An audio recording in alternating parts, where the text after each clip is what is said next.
nabaong pa nga sa utang. Sige kuya, lagyan mo na nandiyan. Ano pa kasama, be? Wala kang hotcake? Sa'yo kuya? Sopas. Kaya mga ito lang 70. Ano mo 50? Eh, di yung mga 70. Yung 20 ito ko. Kay kuya, magpabarya ka na. 120 kay kuya. Magpadalawang 50 ka muna kay tatay. Ako na pilitin, magpadalawang 50 ka lang kay tatay. 100 din ang pera niya. Pagdalawang 50 ka na doon. Maubos yung barya natin. Nakaulat na nasawi sa pananalasan ng bagyong Nika o Melangkotito. Ayon sa National Disasters and National Management Council o NDRRMC, mayroon din silang naitalang 17 na nasa kalalabang tatlo ang napaulat na nawawala.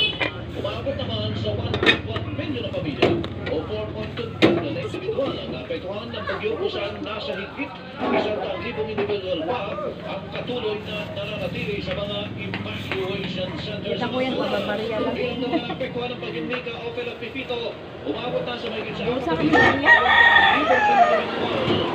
sa DSWD, Alan Gatos, Alan G.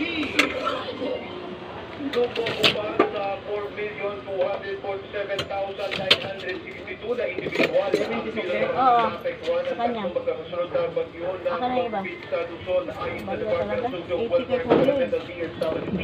Nasa 1,151,718 na pamilya ang naapektuhan ng mga bagyong Nika o Melangkotito.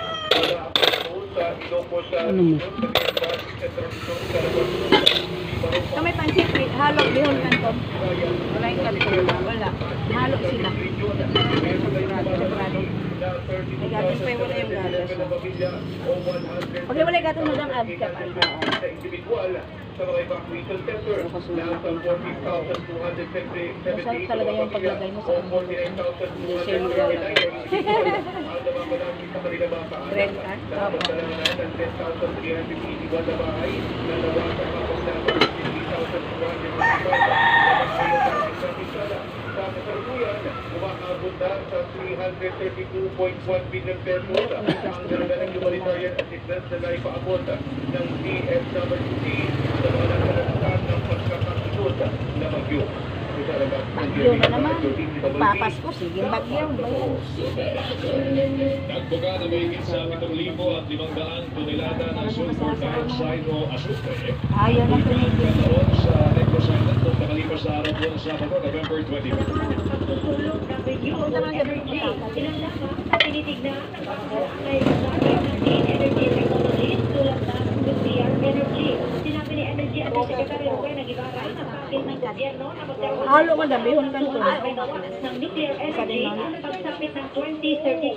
Dodoblihin naman ito sa 2,400 megawatts pagsapit ng 2035 at 4,800 megawatts pagsapit ng 2050. Pinakamalaki naman ang niyang uri ng renewable energy na dinidevelop sa bansa ay ang offshore wind. Ang kapasidad ng buong Pilipinas ay 178 gigawatts ng offshore wind. Ang target nila na pagsapit ng 2050, mayroon ng 19 gigawatts ng offshore wind. Maliban dito, mayroon din anya silang tinitignan na expanded rooftop mounted solar energy. Ito ay para sa malalaking industrial companies na magkaroon sila ng solar rooftop. Kapag naman anya nasa isang lugar ang malalaking industrial company tulad ng PEDA o Philippine Economic Zone Authority, pwede silang magkaroon ng trading sa kuryente sa isa't isa. Pinawi naman ni Guevara ang pangamba ng politiko na baka tumaas ang presyo ng kuryente. Ayon kay Guevara, kapag nagkaroon ng indigenous na renewable energy, Ano sa'yo, be? epekto sa bansa ng pagtaas at bawas ng presyo ng Sopas, sulogaw, champorado, palabok, spaghetti, carbonara, pansit mix, bihon kanton. renewable energy, masisiguro na constant lang ang magiging presyo ng kuryente. Yung pansit ko ba yung halo? Bihon sa Sa dulot ng pagkaibigan 25 presyo ang ng order. uling o coal. Ako si Tuesday Saguniyo ng GMA Extra DZWB dapat totoo. Kayo'y nakikinig sa Super Balita sa Umaga. Hotcake, madam. Marami mo bang natatandaan lahat naman ang nangyayari sa Ako naman paligid lang. mo, gaya ng 100 yan mga ako. birthdays at Bali, apat na anniversaries, dagdagan. mga pasok, o mga Ayan ba yan? bagay bagay na pinag-aaralan, very good ka. Kung yes ang sagot mo, ang Memo Plus Gold ay kaagapay mo sa iyong daily tasks. Ang Memo Plus Gold ay gawa sa Kapalamboy na mano, extra para laging focus at mental. Kapalamboy na mano sa Memo studio. Plus Gold, Kaya karating natin ang ko very lang. good. Ang Memo Plus Gold ay Oo, mabibili din sa pala lahat ng Mercury Drug Outlet at sa mga pangunahing butika nationwide. Available din Magkano online to? sa Shopee at 25 pesos? Lazada. Mahalagang paalala, ang Memo Plus Gold ay hindi gamot at hindi dapat gamitin panggamot sa anumang uri ng sakit. Oras na may 7 minuto makalipas ang alas 7. Radyo na. Dapat totoo. 5S kontra dengue. Para makaiwas sa dengue, tandaan na makapagpapatupad ng 5S Bebe. kontra dengue. Dahil kung 25 wala pala. Wala ka, wala talaga. Bisis tatay. Magkano pera mo ba? 100. Una, Ano pero 100? strong mosquito basis. Pangalawa, self-protect. Pangatlo, seek early Magbilang ka nga dyan ng ano, 75, bariya. Sa ilalim ko ano. Release mo yung bali. Sustain hydration. Wala pa kung 75 dalawa. Release mo yung 70 sukli. Pero parang 75 sukli. Dito sa lalaki. Baka lalaki 75. Radio DCTV sa Facebook, sa X na dating Twitter at sa TikTok. Hanapin din ang Super Radio DCTV sa YouTube at mag-subscribe. Mga kapuso, sundan ang DZWB sa social media at huwag pahuli sa malalaking balita at tamang impormasyon.